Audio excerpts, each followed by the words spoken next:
नमस्कार दोस्तों, मैं एडवोकेट अमित गौतम। आज के इस वीडियो में हम चर्चा करने वाले हैं कि चेक बाउंस क्या होता है। साथ ही साथ इस विषय पे चर्चा करेंगे कि यदि आपको किसी ने चेक दिया है और वह चेक बाउंस हो गया है, तब आपको कौन कौन सी सावधानियां बरतनी चाहिए जिससे कि आपका पैसा कहीं डूब न जाए। तो आइए दोस्तों, अविलंब हम आज का वीडियो शुरू करते हैं।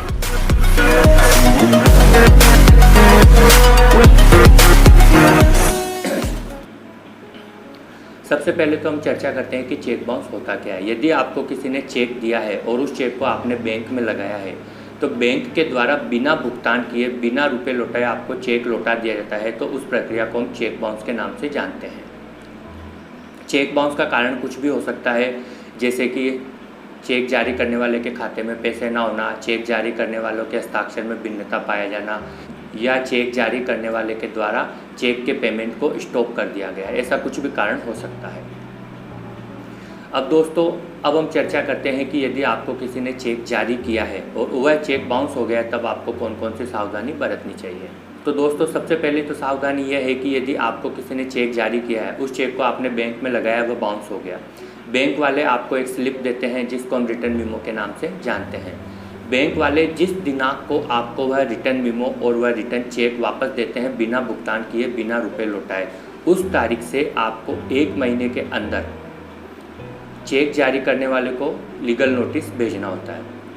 1 महीने के अंदर चेक जारी करने वाले को लीगल नोटिस भेजना होता है। उस लीगल नोटिस को आप किसी भी लोकल एडवोकेट के माध्यम से भिजवा सकते हैं। उस लीगल नोटिस में लिखा यह होता है कि आपने जो चेक जारी किया है, उस चेक को बैंक ने बिना भुगतान के लौटा दिया है, वह चेक बाउंस हो गया है। लीगल नोटिस में आप उस रुपयों की मांग करते हुए यह कह सकते हैं कि इस लीगल नोटिस की प्राप्ति के 15 दिनों के अंदर आप मुझे चेक में जो भी राशि है, मेरी राशि लौटा देवें, अन्यथा आपके विरुद्ध में कानूनी कार्यवाही अमल में लाई जाएगी। दोस्तों, अब ध्यान देने वाली बात यह है कि यदि आपको किसी ने चेक दिया, बैंक ने बिना भुगतान के जिस तारीख को वह रिटर्न मेमो देता है, उस रिटर्न मेमो से 1 महीने के अंदर आपको लीगल नोटिस भेजना है। लीगल नोटिस जिस तारीख को चेक जारी करने वाले को मिल जाता है, उस तारीख से 15 दिनों की अवधि, 15 दिनों का समय और आगे काउंट कर लेवें। यदि वह उस 15 दिनों के अंदर आपको पैसे लौटा देता है, आपके रुपए दे देता है, तब तो आपकी बात बन गई, आपका पैसा कहीं भी नहीं गया, आपका पैसा सेफ है। अब यदि वह 15 दिनों में आपको ना तो वह रुपए लौटाता है, ना ही उस नोटिस का जवाब देता है, तब आपको 15 दिन निकलने के बाद में 16वें दिन से वापस 1 महीने का समय काउंट करना है। उस 1 महीने के अंदर आपको कोर्ट में लिखित में सूचना देनी होती है, जिसको हम परिवाद के नाम से जानते हैं। वह परिवाद सेक्शन 138 नेगोशिएबल इंस्ट्रूमेंट एक्ट 1881 के अंतर्गत किया जाता है। नेगोशिएबल इंस्ट्रूमेंट एक्ट को हम परक्राम में लिखित अधिनियम के नाम से भी जानते हैं।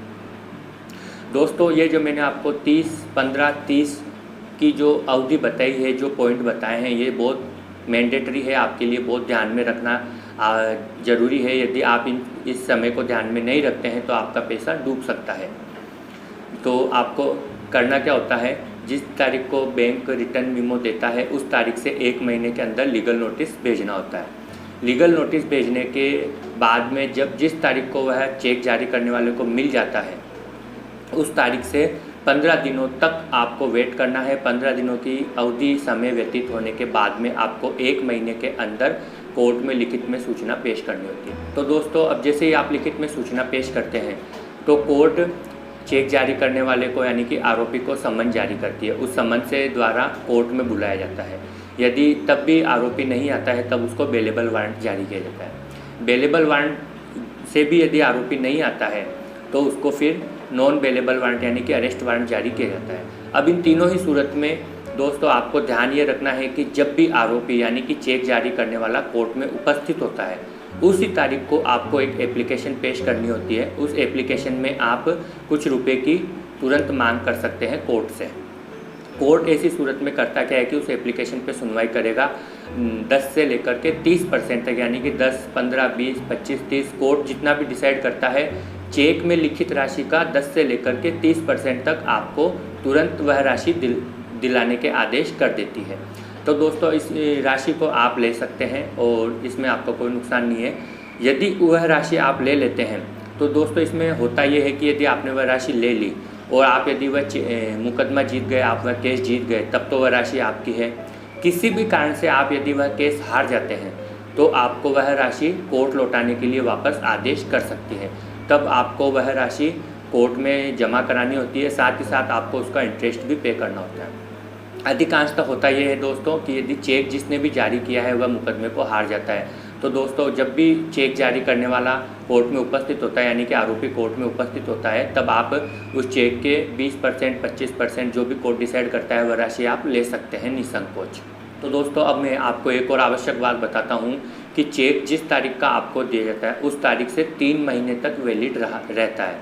ये 3 महीने में आप उस चेक को कितनी भी बार बैंक में प्रस्तुत कर करके आप रुपए ले सकते हैं।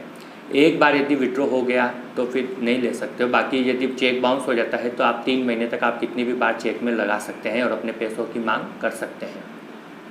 पहले तो ये तारीख 6 महीने की हुआ करती थी, जैसे भी कोई चेक जिस तारीख का जारी किया है तो वह 6 महीने तक वैलिड रहता था, लेकिन अब यह चेक की अवधि मात्र 3 महीने कर दी गई है। जिस तारीख का चेक आपको जारी किया जाता है उस तारीख से 90 दिन आप काउंट कर ले और 90 दिनों तक वैलिड है, 90 दिनों के बाद में वह वैलिड नहीं है। तो दोस्तों उम्मीद करता हूं कि आज का ये वीडियो आपके लिए काफ़ी हेल्पफुल रहा होगा, और यदि दोस्तों आपको मेरा ये वीडियो अच्छा लगा हो तो प्लीज़ इसको लाइक करें, और साथ ही साथ यदि आप मेरे चैनल पर पहली बार आए हैं, चैनल पर नए हैं, तो मेरे चैनल को सब्सक्राइब कर लें ताकि आपको ऐसी ही यूज़फुल वीडियोस सबसे पहले मिलती रहे। धन्यवाद।